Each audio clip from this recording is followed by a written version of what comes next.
if someone wants to get a better price on something. So that was, I think, that first off, before I ask that question, that was the second, I think, mistake. Was there another big mistake people make in negotiation? The extreme price anchoring, using too much leverage to try to club someone.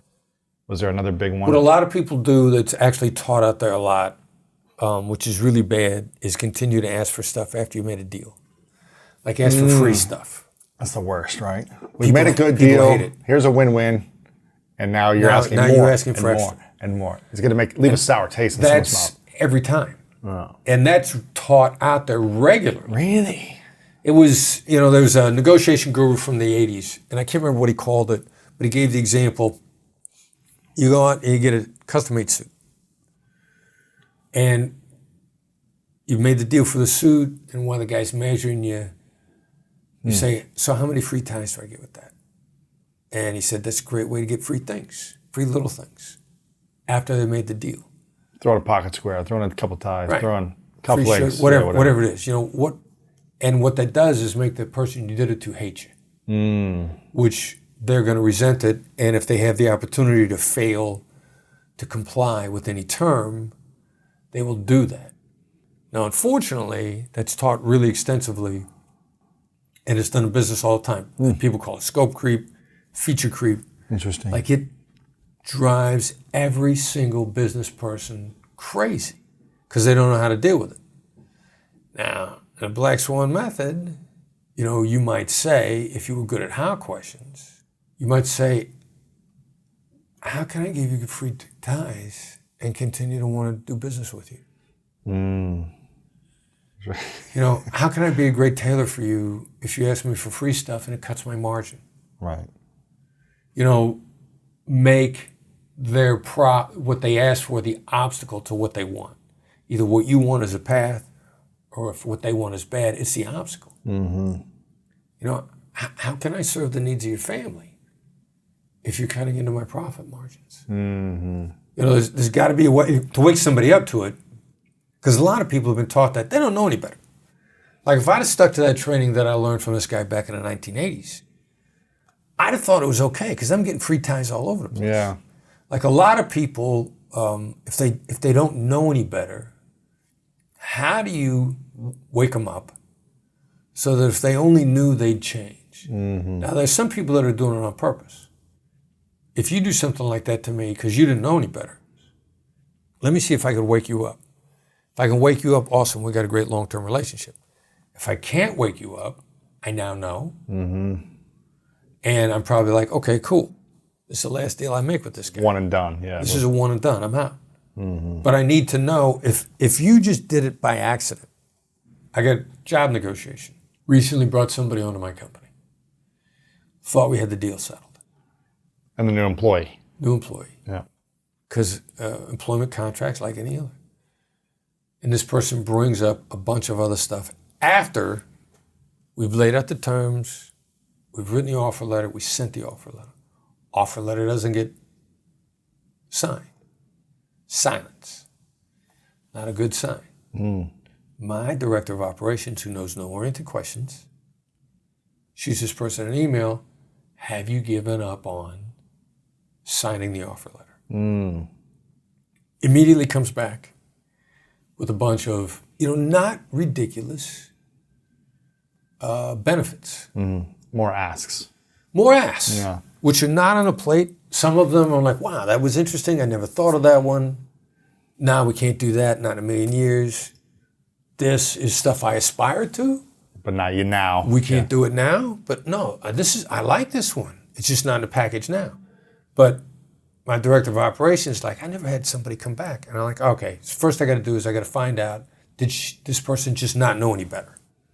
So I engaged in the conversation and I said, all right, so however this goes, I want you to understand two things. First of all, I'm glad it came up now as opposed to 6 months from now. But secondly, this is a bad habit to bring stuff up after the deal has been cut.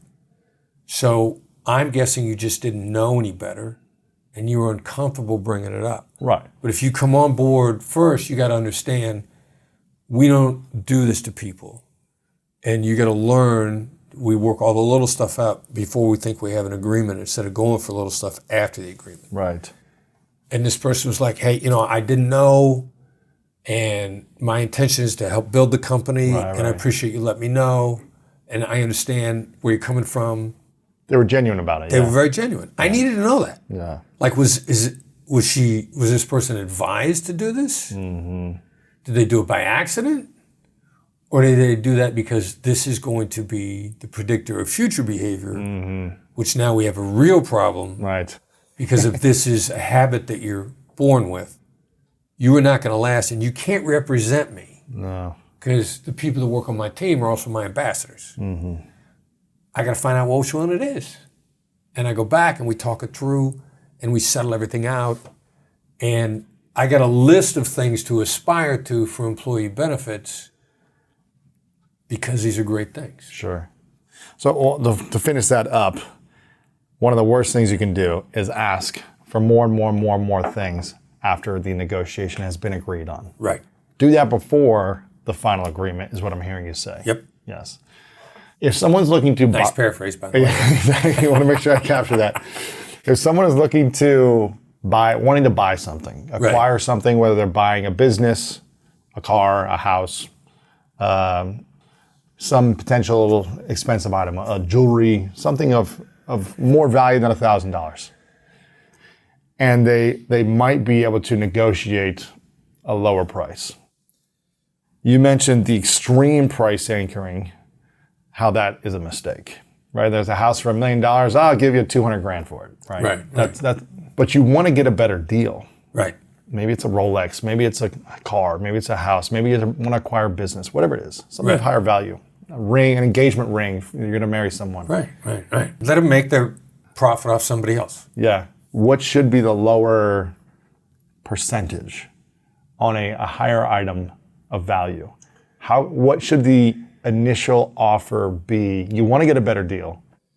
So you don't want to pay $1 million for a home, but you really want the home. You don't want to pay $3,000 for the diamond ring, the engagement ring, but you really want that ring. Right. How low of a percentage should you go to anchor in order for you to feel like, oh, I got a great deal and I got the thing I wanted and they didn't get screwed over? You know what I mean? Well, depending upon the context. I mean, like 30% is a good rule of thumb. Just start at. Well, for a target, like if you and again, very, very context driven. Sure. Like, for example, I'm in Macy's one time and picking out this jacket. Girl I'm with really likes it. She searches the thing extensively. She finds like a thread out of place. And she goes like, watch me get 10% off on this jacket. And I'm like, Thread out of place. I can get 30% by being nice. No way. Yeah. Tell me more. Well, like in every transaction, I look at it as there's an aggravation tax. Now, the person that you're dealing with has already built in the aggravation tax because of all the aggravating people that have come through the door ahead of them. So there's an aggravation penalty, there's an annoyance tax, there's an aggravation tax that's already there on a price. Now, if you're not aggravating, you don't need to pay the aggravation tax. Interesting. Let somebody else pay that aggravation tax. And you benefit from them actually paying that tax. Yeah, let somebody else pay it. If I'm not aggravating, why should I pay the aggravating tax? So, this young lady, she'd gotten 10% off on a regular basis. I will be demanding 10% is the annoyance tax when there's another 20% to be gained. Interesting. Like so many people don't realize how much money they're leaving on the table. Really? Like massive amounts of money. On any given, the difference between 10% off and 30% off. Right. Like they got a way to give you a better deal if they feel like it. So how do you get them to feel like it? Well, great. There you go. Exactly. Again, the approach very similar to the hotel thing. There's a strategy where we sort of bundle the skills in a black swan method. We call it the accusations audit. The accusations audit. Accusations audit. Let me do an audit of all the names you would call me if I'm going to do this. You say this. You say it to yourself. Okay, not to them. Because I need to come up with a list.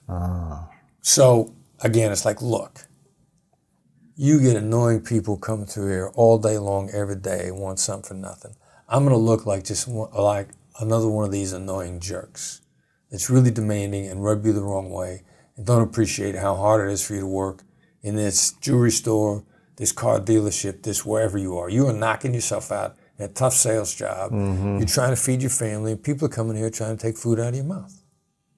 Because how do they see it? You know, it's not about you. And it's really not sympathy.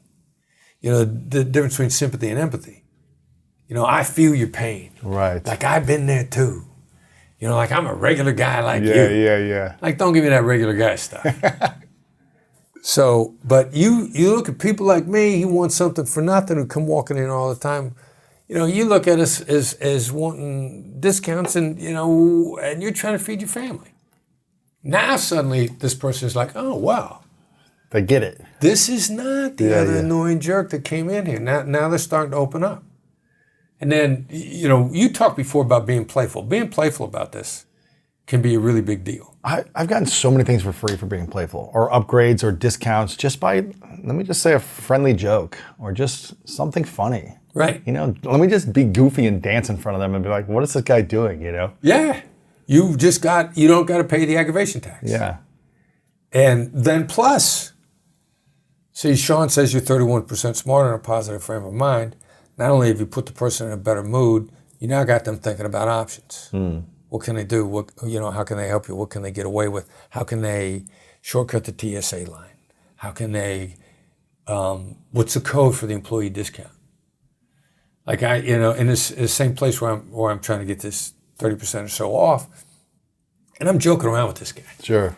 You know, and one of the things, get him to see as a human being, I'm like, well, I'm Chris. Is there a Chris discount? What kind of Chris discount is there? And they laugh at that. And so, and I'm still not getting enough of a discount. And finally I go like, look, give me the employee discount. Now I've been joking around and I smile when I say this. This guy goes like, if I give you the employee discount, I got to pay for this thing myself. And I go, I'll pay you back. Yeah. And I'm laughing and he laughs. And so he looks at the machine and I says, wait right here. And he walks around and I see him and I walks up to a person and I perceive to be the manager. And he's whispering in the manager's ear. And I see this manager standing there going like, No, really? no. And he comes walking back and another employee intercepts him, whispers in his ear, and I see his eyes light up and he walks over and he plugs in a discount for me and we get the 30% off. Wow. But I was joking with him. I was showing I knew what it looked like from his perspective. I'm getting myself out of this aggravation tax thing.